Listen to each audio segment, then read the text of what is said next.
की व्रत कथा। कथा के अनुसार प्राचीन काल की बात है। किसी राज्य में एक बड़ा प्रतापी और दानी राजा राज्य करता था। वह हर गुरुवार को व्रत रखकर दीन दुखियों की मदद करके पुण्य प्राप्त करता था, परंतु ये बात उसकी रानी को अच्छी नहीं लगती थी।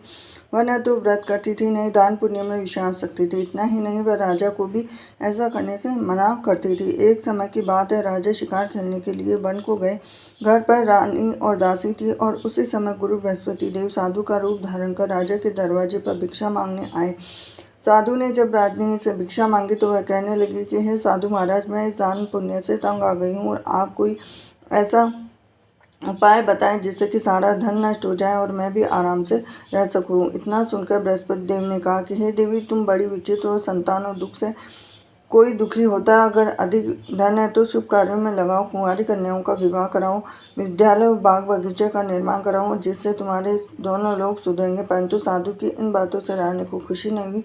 उसने कहा कि मुझे ऐसे धन की आवश्यकता नहीं जिसे मैं दान दूँ और जिससे संभालने में मेरा सारा समय नष्ट हो जाए। तब साधु ने कहा कि अगर तुम्हारी ऐसी इच्छा है तो मैं जैसा कहूँ तुम्हें बताता हूँ वैसा ही करना। गुरुवार के दिन तुम घर को गोबर से लीपना, अपने बालों को पीली मिट्टी से धोना, राजा से हजामत बनाने को कहना, भोजन में मांस मदिरा का प्रयोग करना, कपड़े धोबी के यहाँ धुलने देना। इस प्रकार 7 बृहस्पतिवार करने से तुम्हारा समस्त धन नष्ट हो जाएगा। इतना कहकर साधु के रूप में बृहस्पति देव अंतर्धान हो गए। साधु के अनुसार कई बातों को पूरा करने पर रानी को केवल 3 बृहस्पतिवार ही बीते थे कि उसकी समस्त धन संपत्ति नष्ट हो गए। भोजन के लिए राजा को परिवार तरसने लगा। तब एक दिन रानी ने राजा से कहा कि हे रानी, तुम यहीं रहो, मैं दूसरे देश को जाता हूँ। तो राजा, क्योंकि यहाँ तो सभी लोग मुझे जानते हैं, मैं कोई छोटा कार्य नहीं कर सकता। ऐसा कहकर राजा दूसरे देश चला गया और वह जंगल से लकड़ी काट कर लाता, शहर में बेचा और इस तरह वह अपना जीवन व्यतीत करने लगा। इधर राजा के परदेश जाते ही रानी और दासी दुखी रहने लगे। एक बार जब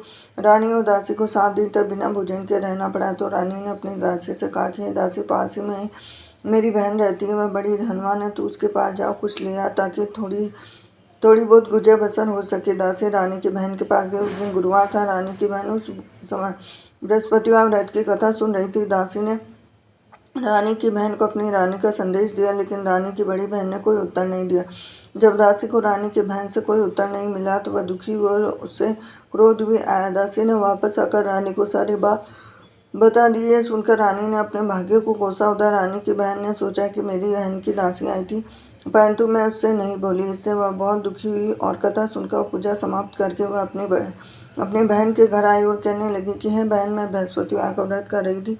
तुम्हारी दासी मेरे घर पे आई, परंतु जब तक कथा होती है तब तक न उठते हैं न बोलते हैं, इसीलिए मैं कुछ नहीं बोली। बताओ दासी क्यों आई थी? रानी बोली, बहन, तुमसे क्या छुपाऊं, हमारे घर में खाने को अनाज नहीं है। ऐसा कहते कहते रानी की आंखें भर आई और उसने दासी समेत पिछले 7 दिनों से भूखे रहने की पूरी बात अपनी बहन को बता दी। रानी की बहन बोली, देखो बहन, भगवान बृहस्पति देव सबकी मनोकामना को पूर्ण करते हैं। देखो, शायद तुम्हारे घर में अनाज रखा हो। पहले तो रानी को विश्वास नहीं हुआ, पर बहन के आग्रह पर उसने अपनी दासी को अंदर भेजा तो सच में अनाज से भरा एक घड़ा मिल गया और ये देखकर दासी को बड़ी हैरानी। दासी से कहने लगी कि हे दासी, जब हमको भोजन नहीं मिलता तो हम व्रत ही कर लेते, क्यों नहीं इससे व्रत और कथा की विधि पूछ ली जाए ताकि हम भी व्रत कर सकें। रानी ने अपनी बहन से बृहस्पतिवार व्रत के बारे में पूछा। अपनी बहन से बताया कि बृहस्पतिवार के व्रत में चने की दाल, मुनक्का, केले की जड़ में अर्पित करें, दीपल जलाए, व्रत कथा सुने, पीला भोजन ही करें। इस सब बृहस्पति देव भगवान विष्णु